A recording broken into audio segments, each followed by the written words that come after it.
Hi, this week's Parsha is Ki Teitzei. Before we begin Parshah Ki Teitzei, we need to understand both what the name means and where the Israelites are historically, because together they give us the framework for the entire Parsha. In Hebrew, Ki Teitzei means when you go out. Ki means when. Teitzei means you go out. The root is Yod Tzadi Aleph, and another word that we get from the same root, it's Tze'atzaim, which is offsprings or descendants, those who came out from you, which I found it very interesting. Parshah Ki Teitzei begins with the verse, when you go out to war against your enemies and Hashem your God delivers him into your hand and you take his captives. And at first glance and on the simple level, Peshat, we might think this parsha is going to be about war. But already in the very name Ki Teitzei, when you go out, there is a sense of movement, a going from one place or one condition or one stage of life and entering to another. And that's exactly where the Israelites are there in history. So they are in the 40th and final year after the exodus from Egypt. They've been 40 years in the desert, and they have completed their long journey, and they are camped on the eastern side of the Jordan River in the plains of Moab. They have not yet entered the land of Israel, and they're just standing at the threshold of a completely new chapter. And Moshe Rabbeinu knows that he will not cross the Jordan with them, and the generation standing before him will soon enter Eretz Israel under the leadership of Yehoshua. So throughout the book of Devarim, which we are in, Moshe is preparing the Israelites for the life they're about to build. In that sense, the name Ki Teitzei, when you go out, is very fitting. The Israelites are about to go out from the wilderness experience and enter the responsibilities of a national life. For 40 years, they lived under the extraordinary divine protection, and they had the clouds of glory that guided them. They had the manna that came from the sky and it fed them. They had the water, the well of Miriam that followed them. So they had a lot of revealed miracles. And now they are going to go enter the land of Israel, and they have to build homes, plant the fields, marry and raise their children. They have to own property, earn money, hire workers, lend and borrow, and so on.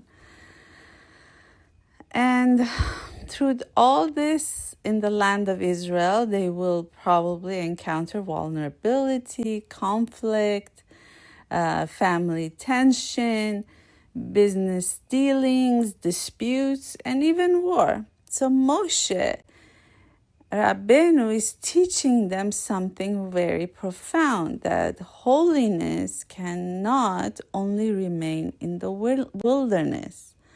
And the purpose of the Torah is to bring holiness into their everyday, ordinary human life. And that helps us understand why Ki Teitzei contains such an extraordinary number of mitzvot.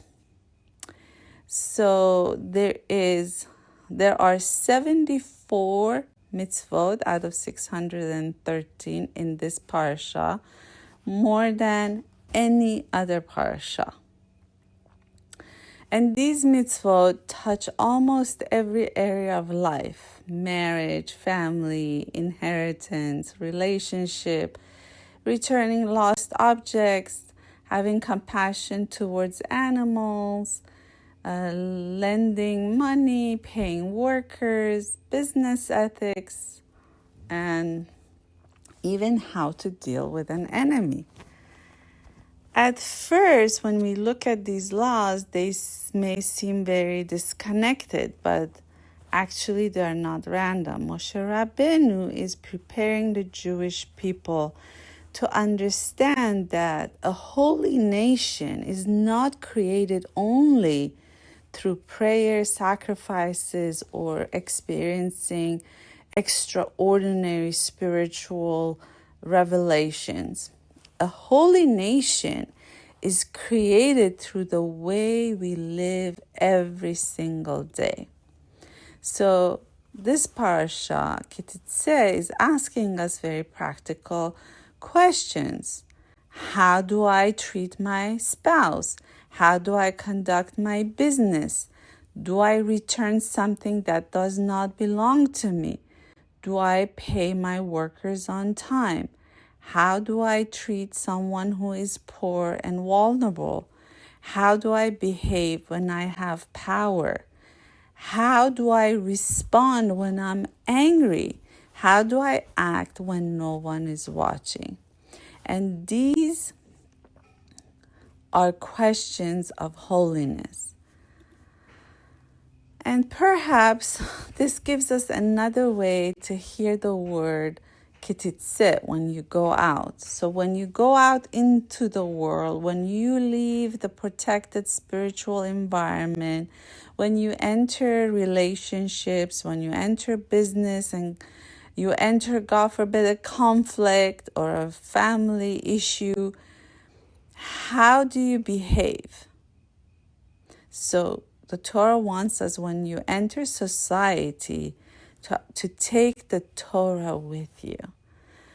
The Torah is not just meant to remain in the synagogue. It is meant to accompany us when we go out. And that may be one of the deepest messages of this parasha.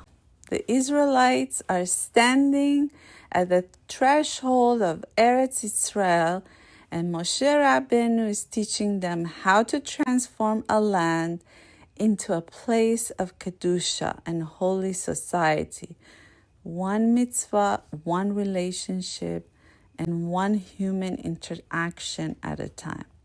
And with that understanding, we can now look at the many mitzvot of the Ki Teitzei and see how Torah enters almost every area of human life. And that's the beauty of our Torah.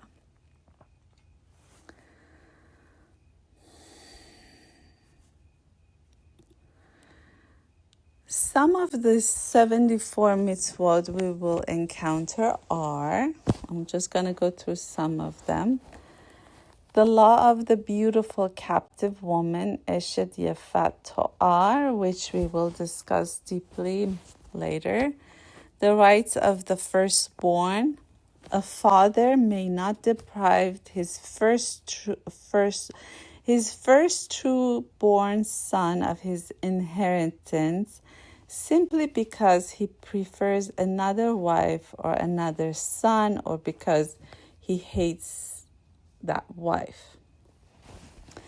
The other one is the dignity of the dead. The Torah establishes obligations concerning burial and human dignity.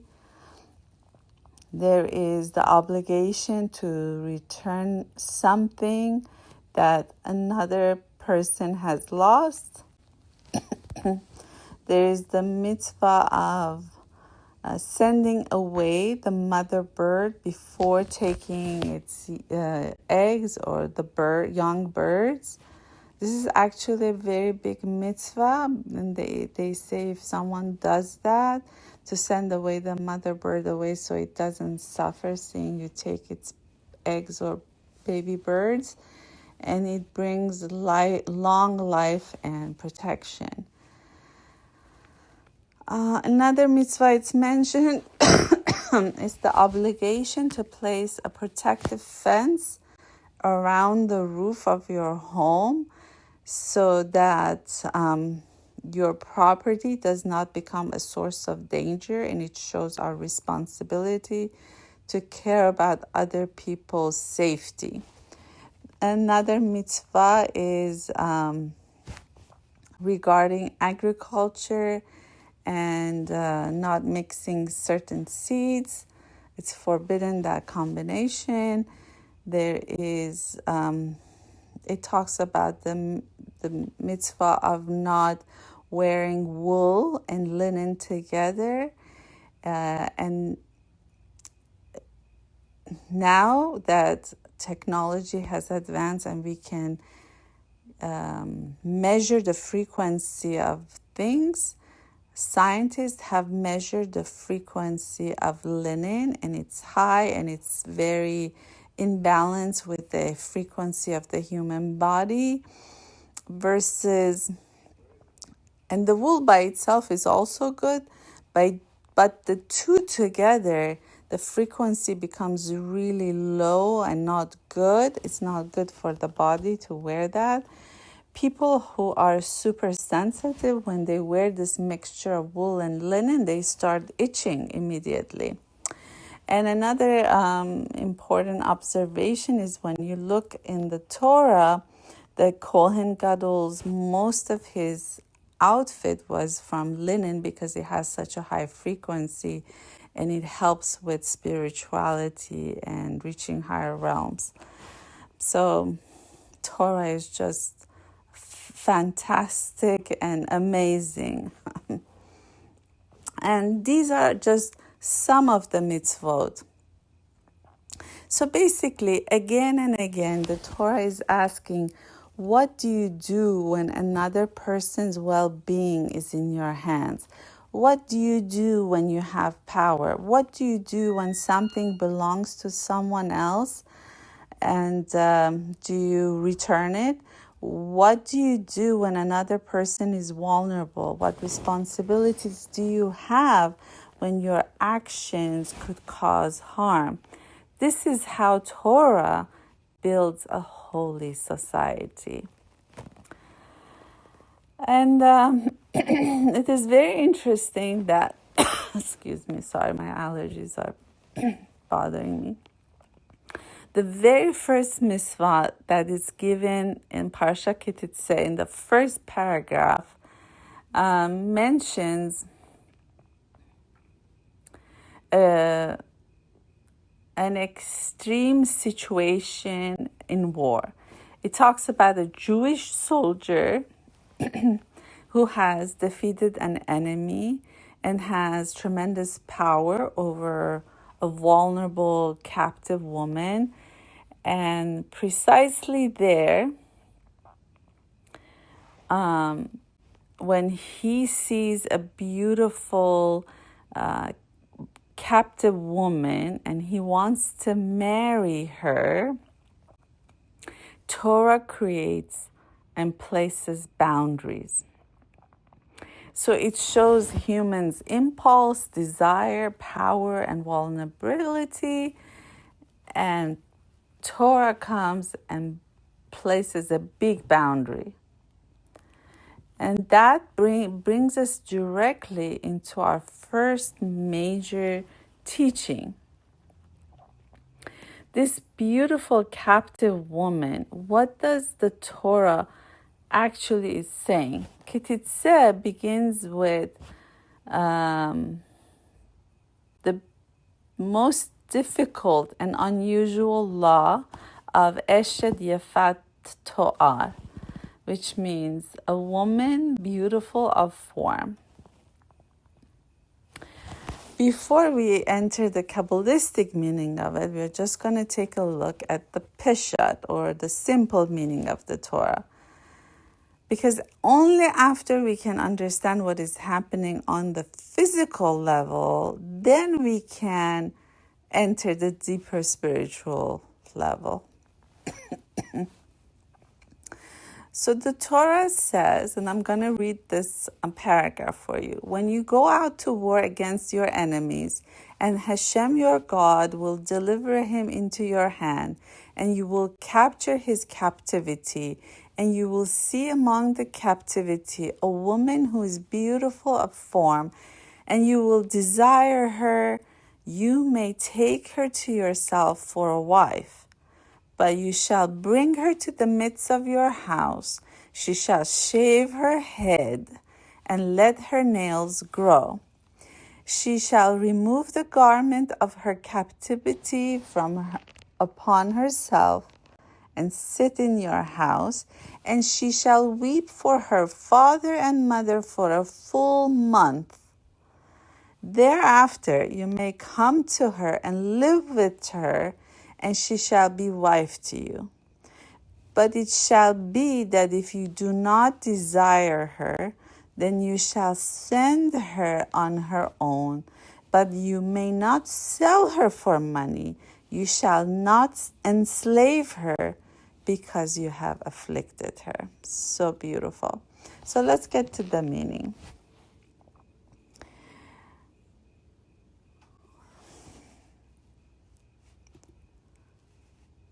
Okay, so what is happening? This woman is a captive of war. She has been removed from her home, her family, her people, and everything that is familiar to her. And the Jewish soldier sees her, finds her beautiful, and starts desiring her. But the Torah does not simply allow him to immediately act upon that desire. Instead, the Torah interrupts the process. She's brought into his home. She removes the clothing that she wore when she was captured. She has to completely shave her head and allow her nails grow. And most importantly, she's given time to mourn for 30 days. And for this 30 days, the soldier must live with the reality of this woman, not merely as an object of desire, but as a human being who is grieving. And the Torah is placing the boundary between desire and action. You experience just because you experience a desire, that doesn't mean you can immediately act upon it. There has to be a process. There has to be a time. There has to be boundaries. And we have to treat the other person with dignity.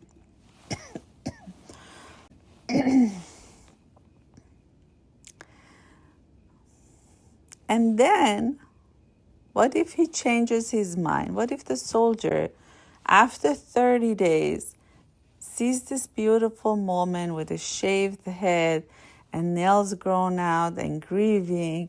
He changes his mind and he no longer desires to marry her. The Torah says he has to send her free.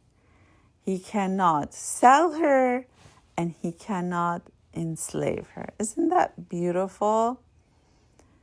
And the Torah specifically says, because you have afflicted her. So the soldier cannot say, oh, I don't want her as my wife anymore, but she's my captive, so I can still benefit from her. No, if he's not going to marry her, he must release her.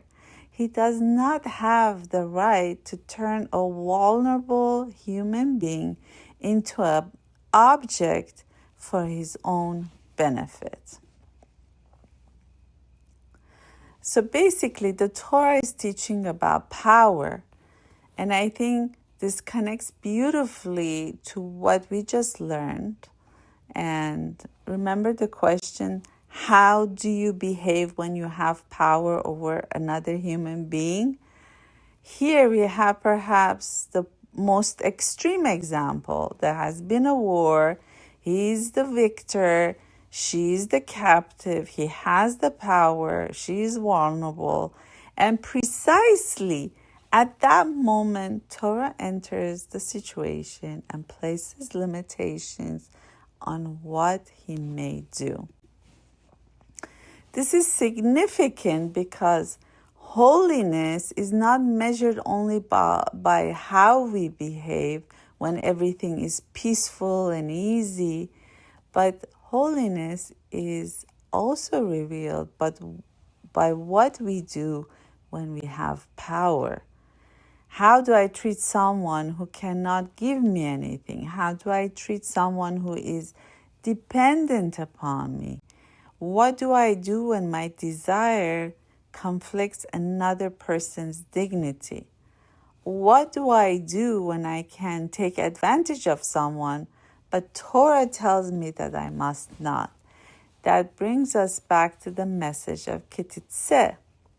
Torah enters the most complicated places of human life and asks us to bring holiness there. And wouldn't the world be in peace if everyone followed this?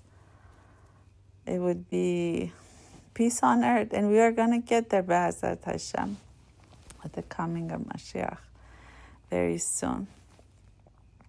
So until now, we have been studying the Pesha, the actual Torah law, and its ethical implications. But our tradition also reads this passage on a deeper level. The woman, the war, the captivity, the shaving of the head, growing of the nails, the 30 days of mourning, and finally the choice between marriage and release can become an extraordinary spiritual map. So after we understand the literal Torah, now we can move from Peshat, simple, into Sod, which is the secrets or the inner dimensions of the Torah. And we look at it again. And so it opens with, when you go out to war against your enemies, can also become a question directed towards us. What is the war that is taking place inside of me? What am I fighting?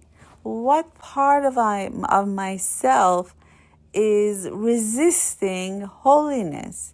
What has become trapped within me? And is there perhaps a spark of holiness hidden inside the very place I've been fighting? So now that we understand the Peshat, now we go even deeper in the inner dimension. So this inner war, or milchama, is that every human being experiences this internal struggle, this inner war. There is a part of me that says, I want to grow, and another part of me says, I don't want to change. There is a part of me that wants to forgive, and there's another part at the same time that wants to stay angry. There is a part that wants to trust Hashem with full emunah, and there is a part that is afraid. There is a part that wants to speak with kindness, and there is a part that wants to lash out. There is a part that knows what is right, and there is a part that wants immediate gratification. And this inner milchama, this inner war, exists all the time. So in the language of the Chassidut, they call this tension between our higher divine aspiration and the drives of the nefesh habehamit, which is the animal soul. So how can we tell if that part of us that is speaking, that inner voice, is the animal soul? Because animal soul is attracted towards self-preservation, immediate gratification, ego, comfort, recognition, and physical desires and pleasures. So this does not mean that everything belonging to animal soul is inherently evil. I want to be clear about that. Rather, when we look at the animal soul and its desires, it's an energy that needs refinement and direction. And this distinction extremely important for everything that we are going to learn continue. So it's important for us to understand that the purpose of this inner war is not just to destroy yourself. It is to discover that within you, those needs or desires, they need to be refined, redirected, elevated, or released. So who is the enemy? When we speak about the enemy within, we should not begin thinking there is something super terrible inside me that I have to destroy. And I'm going to explain it further. The enemy is not your essential soul. Your essential soul is pure. The battle is against that which separates us from the divine consciousness, which includes the impulses, the bad habits, the defense mechanisms, and negative patterns that prevents us from living according to Hashem's will. So the true enemy is our inner resistance to divine consciousness and Hashem's will, and the battlefield is inside our thoughts, in our human psyche. So ask yourself, where do I know what is right but resist doing it? Because we are in the holy month of Ellul, which is a time of introspection. This is a time for teshuvah, to return back to Hashem, and we want to clean and clear all these klipot, which are shells of negativity that, God forbid, has been attached because of our fears, the feeling of being vulnerable, or feeling a lack, or many other things. And in this month, it's our duty to go with full force to find these klippa, these shells of negativity, and try to remove them by doing teshuvah and returning back to Hashem. Remember, the mazal, or the symbol of the month of Ellul, is the Virgin holding a shaft of wheat. So what does the Virgin represent? It represents purity, holiness. And the shaft of wheat could represent abundance. So through the month of Ellul, by doing teshuvah, by checking and finding these shells of negativity, our mistakes, asking for forgiveness, we want to discover or reveal the purity and holiness of our soul. So beautiful, isn't it? So by asking the right questions, I direct myself to better find these mistakes. So some of these questions is, where do I know what is right, but I resist doing it? Where does my lower desire overpower my higher desire or Hashem's will? Where am I reacting from fear instead of Amunah? Where am I reacting from ego instead of truth? Where do I repeatedly behave in a way that I know does not represent who I truly want to be? And I'm still doing it. And that is where milchama is taking place. When we ask the right questions, we allow Hashem's divine will to shine through us. We can connect to His will. So then the Torah says something fascinating. The Torah doesn't stop with when you go out to war. It continues. And you see among the captives a woman of beautiful form.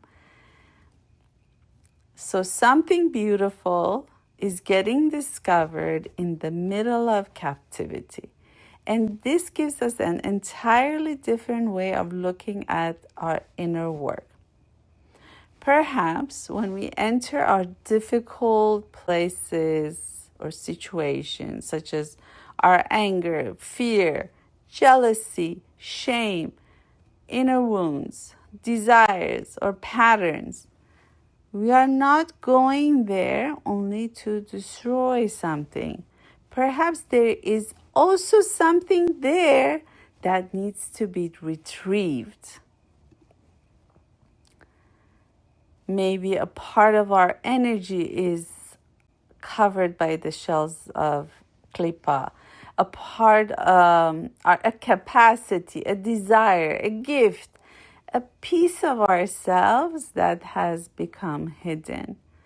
And in the Kabbalistic language, this becomes the idea of nitzot kedusha, a spark of holiness. The beautiful captive represents the holy divine spark that is concealed within the realms of klipa or negativity, or something beautiful hidden within a fallen or a concealed place. So nitzot means a spark, kedusha means holiness. Nitzotzot, kedusha means sparks of holiness.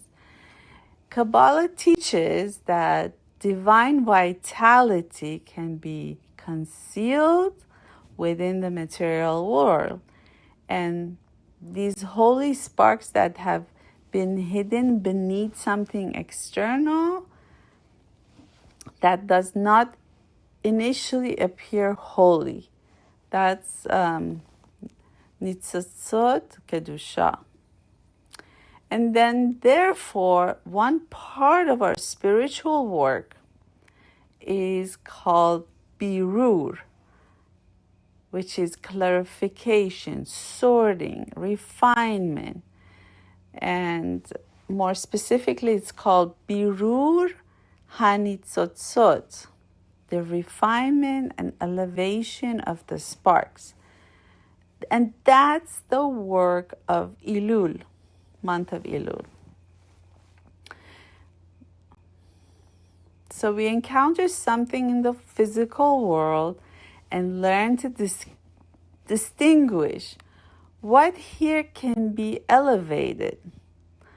Like if we are going through a challenge or difficulty, or God forbid we have fallen, made a mistake, what here can be elevated? Ask yourself, what belongs to holiness? What needs refinement? And what needs to be left behind? So a lot of times in conflict, people automatically try to refine the other person which will be good if they're open and they want to change. But if they're not, the only control we have is over ourselves. So in a conflict or difficult situation, we have to remember to ask ourselves, what is it that I can elevate in this situation? What is that divine spark that is hidden inside this challenge? Or, God forbid, in this mistake.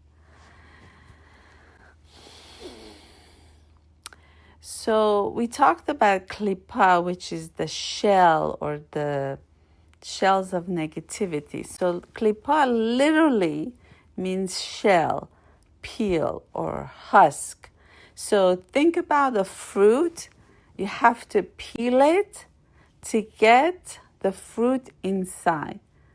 The peel surrounds it. Similarly, Kabbalah uses klipa, or shells of negativity, to describe that which can conceal holiness. So even though it looks really negative from outside, it might contain a divine spark of holiness in there. And it's up to us to do the act of birur, to reveal it, to refine it, and bring it out.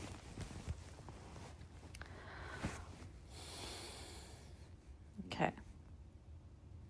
So it's up to us to find that something precious concealed beneath the layers of klipa.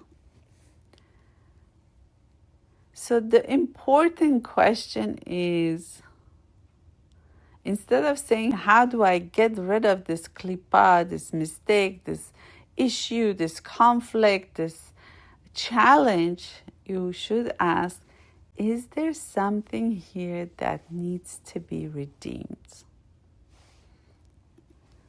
And that question takes you to the right direction. So let me give you an example. Excuse me. So imagine someone who has a tremendous need of control. It can be a controlling mother, a controlling boss, a controlling husband. On the surface, the control may be creating suffering. But underneath that control, we have to see what lies beneath. So underneath that control, there might be fear. And that fear comes from a deep desire for wanting safety, for example. And the need for safety itself is not evil. That's the divine spark that needs to be redeemed. So the distortion is believing the only way I ever can be safe is if I control everything. And then when the person goes deeper and finds out that this comes from a lack of feeling safe, and they go to higher level of amuna, reminding themselves that they are now safe and their past doesn't mean that future or the present time has to be the same way. Now they can get rid of their control issues. But again, each situation is different. Sometimes it can be easily discovered, and through that thought process, you can come and reveal the holy spark. And sometimes you really need to get spiritual healing coach, or you need to go to see a therapist.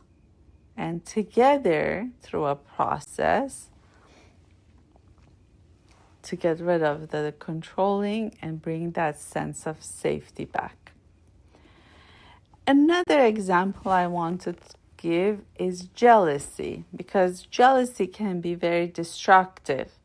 And even the sages teach, if there is somebody super jealous, try to stay away.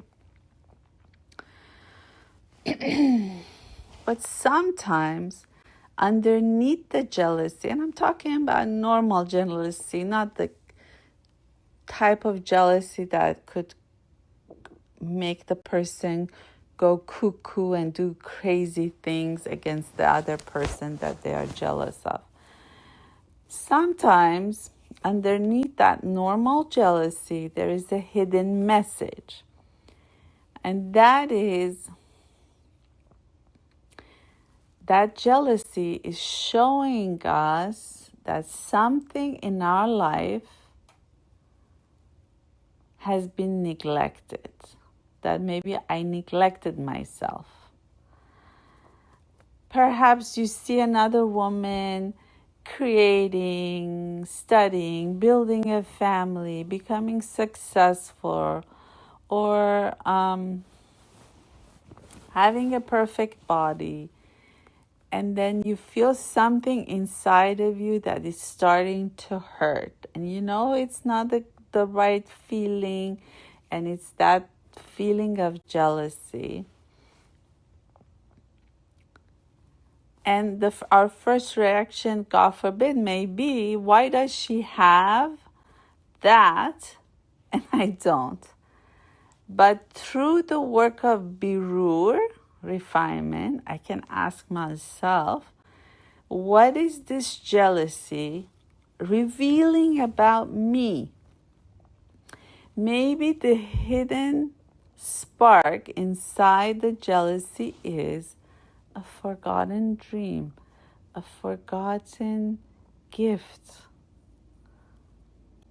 Or maybe I neglected myself, an undeveloped gift, a desire to grow, a longing to fulfill my mission, and for whatever reason, I didn't trust and I didn't go for it. And then that jealousy doesn't have to remain jealousy. It can become a source of inspiration. Again, each situation is different, but because we are in the month of holy month of Ellul, and we are doing the introspection to ask for forgiveness, to do teshuvah for all of our mistakes. Like, for example, if we felt jealous, we should ask for forgiveness. But at the same time, our holy work is to find that holy spark, that beautiful woman that is concealed, that is a captive, it's in captivity, and release it and bring it to life. And that's our work. Okay. So sometimes our most difficult places sometimes contain something that once had a purpose. So a defense mechanism may have been developed because at one time we needed protection, or at one time when we were a kid we had a need of approval from our parents, or we have the mechanism of perfectionism because it is concealing fear of rejection. Jealousy may conceal longing or desire to do something better. Anger may conceal a wound or pain that we never paid attention to. A need for approval or being a people pleaser may conceal a longing to be loved. So in the holy month of Ellul, and every month is holy, every month is special, but because in Rosh Hashanah we are getting judged, the whole world is getting judged. And we want to remove all this klipa and bring the purity of our soul, like the virgin that is holding the shaft of wheat, that purity that brings in abundance. We need to go deeper and not just the teshuvah. Yes, I'm asking for forgiveness and I have to get up early in the morning and go for salichot and say the prayers and cry that Hashem would forgive me. But I also need to go deeper and find what's the root of those mistakes or those negative behaviors or patterns. And that's when I can elevate myself. I hope I gave enough examples to make it clear. So often we approach ourselves by saying harshly, I have to fix this. I have to get rid of this anger. I shouldn't feel resentment anymore. I have to stop being afraid.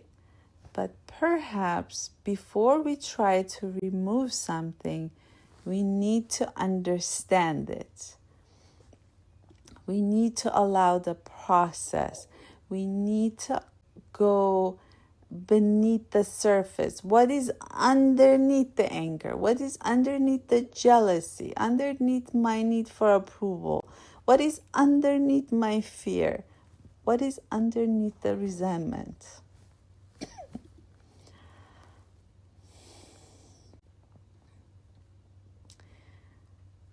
And that is the work of birur, elevating, not pretending that darkness is light, not excusing unhealthy behavior, not allowing negative patterns to control us, but becoming discerning enough to ask, what here needs to be rejected?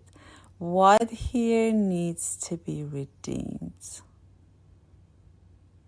What needs to be rejected and what here needs to be redeemed? That's the more powerful question.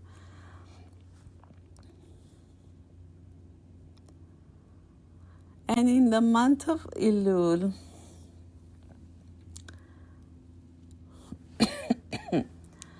is not just a month when we make a list of everything wrong with us. It is a month of teshuvah. It's a month of return. We are looking honestly at ourselves and asking, where have I become disconnected from Hashem? Where have I become disconnected from Hashem's will and my higher self? Where am I living from fear, ego, resentment, jealousy, shame, or negative habits? And also, what holy sparks has become trapped here in this fear, in this toxic shame? And perhaps something in you does not need to be destroyed, but it needs to be returned to its proper place. And that is a very different approach to teshuvah. It's a deeper level of teshuvah and a more successful teshuvah. That, yes, you ask Hashem for forgiveness, you feel sorry, you beg to be forgiven for, let's say, for being fearful or not having faith or amunah, but then go more fully and ask deeper questions. What's beneath that? So here is some of the reflection questions that is going to help us in this inner war. Again, I'm repeating some of these. What is my greatest inner resistance right now? And we all have it. I'm sure you know it. The minute you ask, it will pop out. What enemy within do I feel powerless to overcome? Where do I feel divided? What part of my soul have I abandoned, ignored, hidden away? Is there something beautiful within me, that beautiful woman, that has become trapped beneath fear, shame, anger, or old patterns? So what if I entered that place, that challenge, that mistake? What if I entered that place not only looking for what is wrong with me, but looking for the spark of Hashem that is asking me to bring home? What spark within me is still in captivity? Wow, there's so much wisdom in just this one question. What spark within me is still in captivity? And it's up to me to redeem it, to refine it, to make it shine. So, recognizing the spark within that challenge, within that mistake, within that old negative pattern or behavior is only the beginning. The Torah gives us two unusual instructions. When the captive woman enters the house, she shall shave her head fully and let her nails grow. So why the hair and why the nails? And what could these external parts, because the hair and the nails is something, the only two things that grow from within the body to the outside. So what could these external parts of the body teach us about identity, ego, klipa, and the parts of ourselves we would rather not see? And that takes us into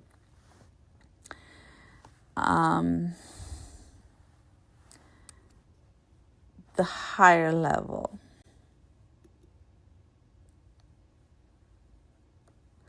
So these two parts, they extend outward from the body. In the inner interpretation, you are developing. They therefore become useful symbols for the external layers of identity.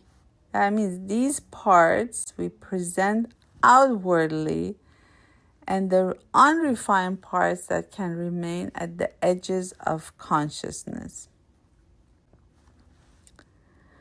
So the hair and the nails represents my external things, such as my appearance, my title, my accomplishments, my reputation, my license, my degree, my role in the family, the need to appear spiritual, the need to always look strong or beautiful or perfect. And sometimes we become so identified with these things, these outer layers of ourselves, such as, again, our appearance, our title, our accomplishments, that we forget they are not the essence of my neshama. So I'm going to stop at this point and then make another recording because it's going to be too long to send. Okay? Send another one soon.